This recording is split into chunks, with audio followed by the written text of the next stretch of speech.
On se prépare au Mexique. Comme vous savez, je suis venue toute seule au Mexique, donc là je suis vraiment en immersion, c'est un peu une expérience sociale pour moi. Je suis hyper fatiguée, mais regardez à quel point j'ai bronzé déjà. Bon, c'est plus des rougeurs, mais c'est pas grave. Pourquoi je suis seule au Mexique? Ça c'est vraiment la question. En fait, de base je devais partir avec 2 personnes plus moi, sauf que ces 2 personnes se sont embrouillées et moi j'étais incapable de choisir avec qui j'allais parce que il y a une personne qui est allée à Mexico, l'autre elle est allée à Tulum.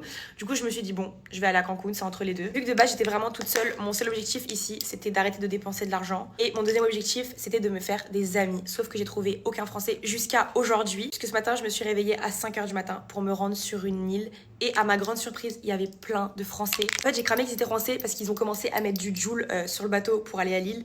Et j'étais en mode, mais arrêtez. J'ai passé tout mon après-midi avec eux et franchement, ils étaient trop chou. Il y avait des filles, enfin, c'était trop drôle, j'ai trop rigolé. Vraiment, au début, j'avais peur de partir toute seule. Mais au final, je pense que c'est l'une des meilleures expériences de ma vie. En fait, avec le fait de voyager seule, vous pouvez faire ce que vous voulez, où vous voulez. Genre, hier, à 7h du soir, je me suis dit, j'ai envie de faire du pilates. Je suis allée faire du pilates toute seule. Pareil, je mange à l'heure que je veux. Hier, je me suis posée dans un petit resto en bas de la plage. Trop mignon et j'étais toute seule et en fait tu penses à ta vie, tu réfléchis à plein de choses. Bon après je sais pas si je partirai tout le temps en vacances toute seule, mais pour le coup là ça m'a fait grave du bien, j'ai pu vraiment penser à plein de choses. Et les a priori que vous avez sur le Mexique, en vrai ça dépend de où vous allez. Je voulais vraiment être en immersion donc j'ai visité la ville de Cancun. Après c'est très touristique et dites-vous que hier soir après le sport je me suis perdue dans les rues parce que ici la map elle est trop mal faite.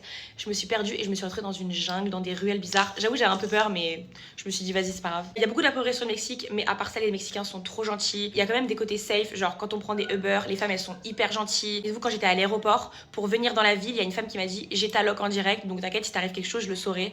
Et les gens sont tout le temps souriants, enfin j'adore. Bon je me suis maquillée, j'ai fait un truc assez léger parce que j'ai trop chaud et je fais une vidéo où je m'habille. Bye.